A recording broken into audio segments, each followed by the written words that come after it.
So in this video, I'm going to talk a little bit about what the last 6 months on YouTube has been like for me. It's been slow going, and that's probably a little bit on purpose, a little bit out of fear, a little bit out of not being able to accomplish everything that I set out to do originally when I planned this channel. Life did get in the way a little bit, and I think that I've had a lot of time to think about what I want to do, who I want to be as an artist, who I'm speaking to, and, what my plans for the future are going to be. First of all, I know a lot of people really love to see numbers, so I am going to share my analytics with you, although I will tell you they're not impressive at all. So, just getting right down to it, this is my analytics for YouTube, and you can see that I have 32 subscribers in the last 6 months. And when you go to analytics, we'll look at some of the numbers there. And just looking at how much I've made in terms of content in the last 6 months, 19 long form videos and 22 shorts.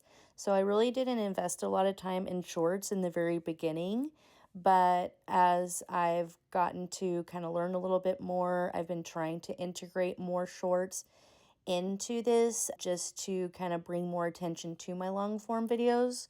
Although I found so far that anything that ties to any long form doesn't necessarily translate, like people watching the shorts aren't necessarily like going to the long form material. So that's just an area in which I need to kind of like explore more and learn there. So just looking at views in total, the shorts are doing better, which is like natural. Like I would totally expect that to be the case. Videos have 81 views. You can see here which are some of the best performing ones. And my black cat, the monochrome black cat, did really, really well. But like overall, my painting a dragonfly in watercolor definitely did the best out of all of my long form videos. Also, my sketchbook video, which I'm going to finish my sketchbook this year, did really well in the beginning too. So, and then draw this in your style. So that was really good information to get,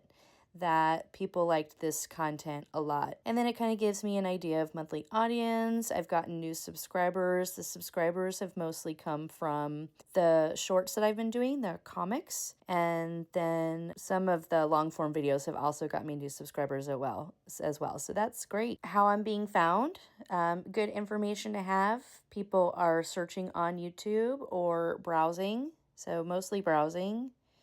If you search for Halloween watercolor, it seems like some people have found me that way, which is really cool. Content suggesting, so like if people are watching other artists, it kind of tells me who they've been watching and then how I get suggested via them. So you can see with the shorts, there was a time where I really wasn't using them, but I've been using them a lot lately. So the cartoons or like comics that I've been doing have actually been doing really well. And that's probably a testament to like YouTube pushing them out to more people as well. But you can see nothing but growth from when I started. So as I continue to make more content, it seems that I'll continue to grow from there. So it's just slow and steady because I haven't made a lot yet. So I'm totally understanding of that. Just looking at the trends, it looks like at least what I'm making is being pushed out to the right people, because from top searches, you're seeing that people are searching for things like watercolor painting, tutorials, and things like that, Halloween stuff.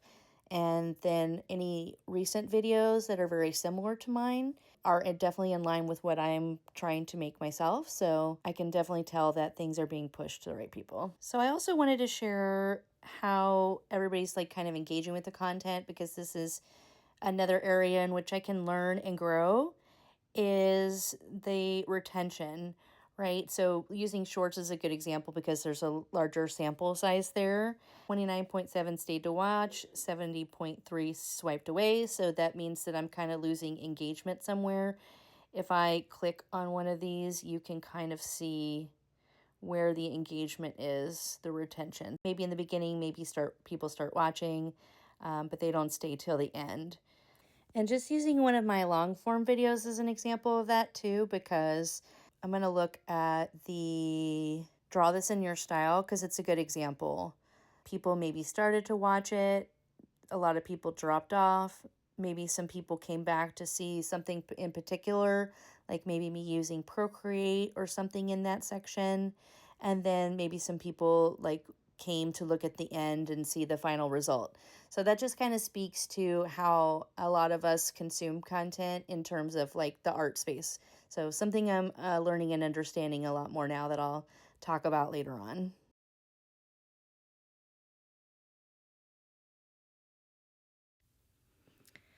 A question a lot of people have, or advice a lot of people get, is whether or not you should see what other YouTubers in your niche are doing.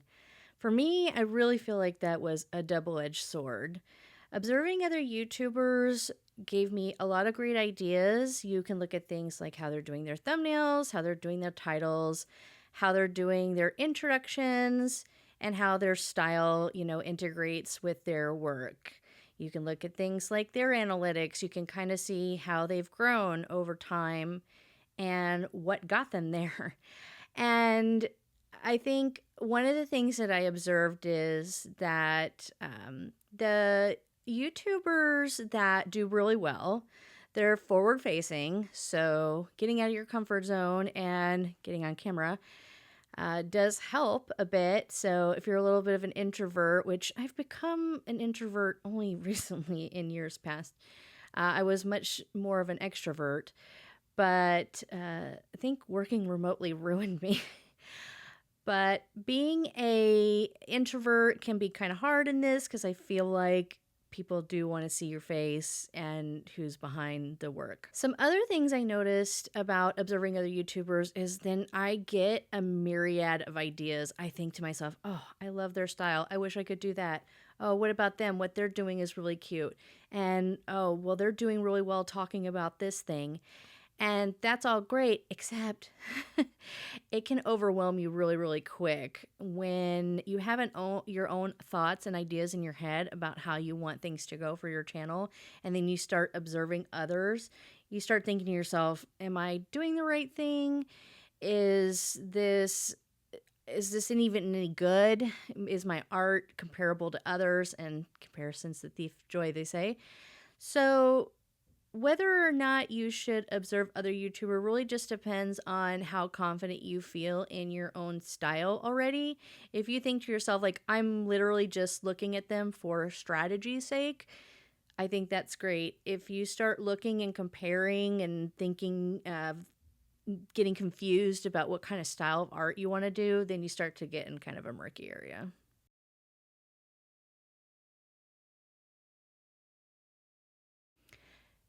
Did I want to use this channel for expression, marketing, or both? Well, one day I do aim to have some sort of business and being creative, selling my art in some form or fashion. And I'm very slowly building my way up to something like that. But I have a lot of things to learn, as I've said before, and I acknowledge that. So, going into it, I did think like, oh, I'm going to have to learn these marketing skills. I'm going to have to really sell my work. Um, and then I kind of started to get really confused. Like, I really wanted to use this channel to like grow in real time and express myself. But I'm getting kind of bogged down with this whole, oh, I need to have a mailing list and I need to go on Etsy and I need to go on Ko-fi or Ko-fi and start selling things. And I think that there's a pathway to that, but you kind of have to go at your own pace when it comes to that. I thought in 6 months I would be ready for something like that, but I still feel like I need to identify my style and build a portfolio of work that's going to be marketable to begin with. So why put the pressure on myself to sell myself when I don't have anything to sell yet? So I feel like during this time, this 6 months, using this for expression has been really good and cathartic for me. Although I do know at some point I'm going to have to kind of tailor it down and become something that's actually going to really provide a lot of value for people. And I'm going to need to prove that to people what my value is going to be. Sometimes I feel like a lot of channels start making art and then they start talking about making money making art. And of course, I'm sure a lot of artists feel icky about this, right? But for me, I really didn't want to be somebody who was going to go that route. I really did want to be like an expressive person, and I really did need to think a lot more about who I'm speaking to, right? So when I think about who I'm speaking to now, I've put some thought into it in the last 6 months, is I want people that want to create. They're maybe like beginner to mid-level artists and they want something accessible. Maybe they love painting and they don't love drawing, because that's kind of me. I'm learning to draw because I feel like in order to be a better artist, I'm going to need to be a better drawer. So, I'm maybe cutting out the middleman for people that just want to paint and practice technique and maybe not worry so much about the drawing part. At least that's kind of what I'm thinking about now, but obviously my mind might change after some time. Learning and taking new courses about drawing and painting and observing a lot of YouTubers and seeing what they're doing has really helped me kind of define and kind of hone in what my art style is going to be. I will show you a drawing that I did of an orchid that actually kind of sprung the idea of doing this channel. And you're going to look at this and you're going to say, oh, wow, this is really, really nice. It's very detailed. It's botanical. Like, why aren't you doing this? But as soon as I got into it, I realized like kind of the level of commitment I was putting myself into to do that kind of work and release a video every week. It's just not something that I was going to be able to do with a full-time job and other responsibilities that I have right now. And the more I was doing art for kind of therapeutic purposes, really, the more I started leaning into humor and like making kind of funny, comedic, like art, and then also just kind of more cutesy stuff, and just kind of leaning into the more I don't want to say like fluff, but definitely just more kind of happy, cutesy, and a little bit funny, a little bit of dark humor in a couple of things as well, just kind of thrown in there because that's kind of how I am. I'm like the person that likes Hello Kitty but also horror movies. So I think that that's going to be who I want to reflect myself as being as an artist in the future, no matter what style I wind up gravitating towards. Additionally, I want to say that I want my art to be a little bit more accessible for me, but also for other people out there too. I didn't really have a specific audience in mind when I started making these videos, but I'm starting to come to realize who I am as an art consumer, and I thought a lot about how I consume art media. And now being on the rear end of that, it's kind of interesting to think about, because I'll get an idea to do something. I'll be like, I want to paint Christmas cards, or I want to paint a ghost, or I want to paint a dragonfly. And I'll go on YouTube or Google or whatever, and I'll look up that, that topic. And then I'll look for artists that are painting that. And then I'll go look and I'll see, do I like the art style? Is that something similar to what I want to do? That's really what's going to get me to click, not necessarily like a thumbnail or a title. So realizing that thumbnails and titles was going to be a big deal. If I hear that one more time, I'm going to... But yeah, that's not something that I thought about when I was consuming art on YouTube, was thumbnails and titles. Obviously, I want to see the art. I want to know if the style is this kind of style that I want to do. And that's basically it for me. But the bad thing that I do sometimes is I'll go and I'll look at a little bit of the video and I'll think, is this accessible to me? Am I gonna be able to do this? Or do I need to find somebody who's doing a technique that's a little bit easier to like get the effect that I want? And I'll click away without thinking about it. Like, now as somebody who has a channel and I'm thinking about like views and retention and stuff, obviously, because I want to treat this like professionally.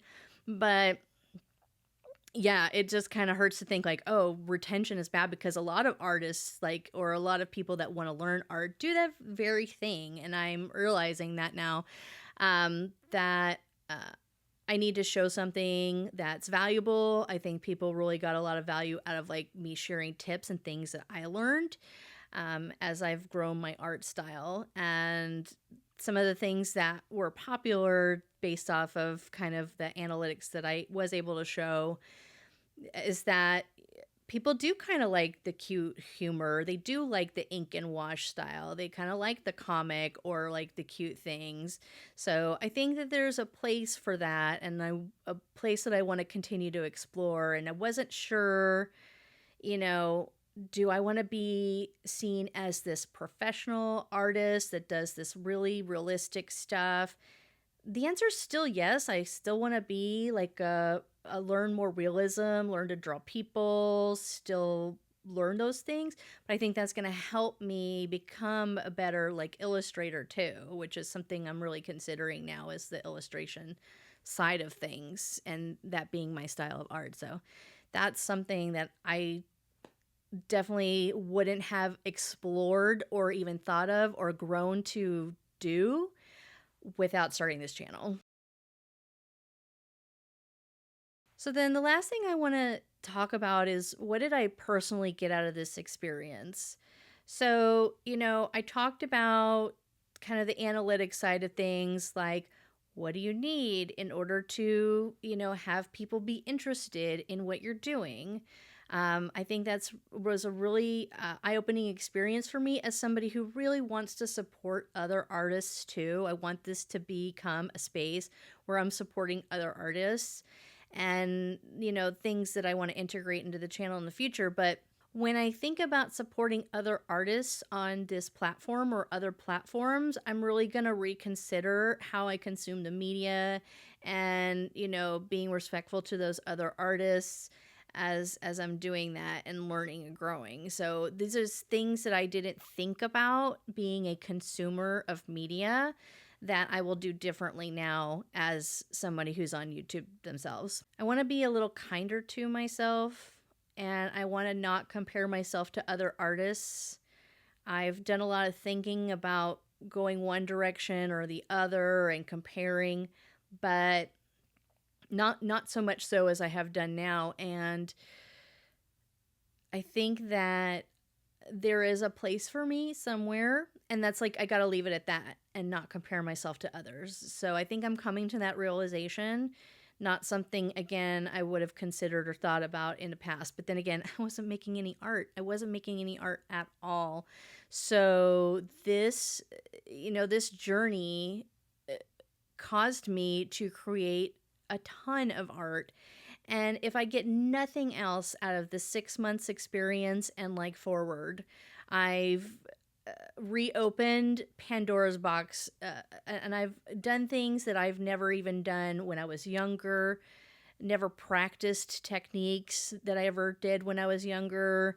I was always like afraid to draw this and that, but I'm not afraid to do those things and experiment anymore. So that alone is just like worth its weight in gold, just being on YouTube for 6 months. So, and making art, getting up first thing in the morning and grabbing a cup of coffee, putting some water in a cup, grabbing my paintbrush, and just painting and sketching in the morning has just been really therapeutic and cathartic for me. I just didn't realize how much I needed this creative outlet during what is a really, really rough year, which I'm sure all of you know this year has been tough on a lot of us, right? So this outlet to create, regardless of who watches it, if you're one of my 32 subscribers, which hi to all my friends that are supporting me, and hi to all the people that are new, that are taking a chance on me and this channel and what it's going to turn into. Thank you so much. I'm making it for me, but hopefully I'm making it for you too. I hope that something about my journey is going to resonate with you, and that you'll really will get value and benefit out of following what I do in the future as I continue to learn and grow. I think that's all I want to say. 6 months on YouTube, and I hope that in the next year, I think, I'm going to take some time to rest and recharge for the holidays like most people. And in the next year, there will still be videos coming out. So I have all my content planned out for the year already. But in the coming year, I feel like I'm really going to be able to ramp up the learning process and doing those like Amanda verses, those like challenges. And I really hope that people will come along with me for the ride. So with that, I think I've said enough, and I appreciate you watching this video. I hope that I see you again in another video sometime soon. And with that, I will say goodbye.